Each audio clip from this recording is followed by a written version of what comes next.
Our brains are designed to worry, and they're good at it. They're built to determine the next big thing to fix. This is a great thing. It's a cognitive feature that has led us to evolve the way we have. We've developed every major industry, agriculture, medicine, religion, out of some kind of fear, death, disorder, starvation, meaninglessness. The part of the brain that controls rumination also controls creativity. There's no coincidence in this. We were born to survive, which is to create. If you feel like you can't stop worrying, can't stop creating problems for yourself, can't stop shifting your anxiety from one corner of your life to the next, can't just sit back and enjoy and be grateful and happy, it's not because there's something wrong with you. There's something wrong with your understanding of the human brain and happiness. We weren't built to be happy in the way we think of happiness, carefree, grateful, excited. We were born to survive, which is to create.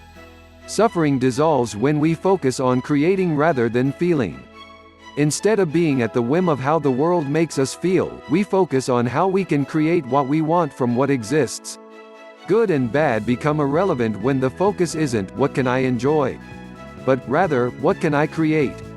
Obstacles become opportunities. Life becomes an incredible journey. Everything is creative. You are creating cells and thoughts as you read this. You are creating CO2 as you exhale. When you're spending time with someone you love, you are creating your relationship. Every time you work, you are creating money, you are creating skill. You are always creating.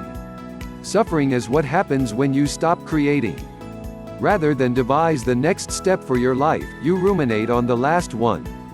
Rather than imagine previously inconceivable opportunities, you assume nothing better is possible. Rather than taking control of your life, you assume an attitude of powerlessness. You become helpless. Your suffering becomes meaningless. Suffering dissolves when we focus on creating rather than feeling. When we focus on creating, pain becomes integral to the process. It's worth it. We're no longer dividing our emotional experiences between things that feel good to the senses and things that don't. We're dividing it into things that are worthwhile and things that aren't.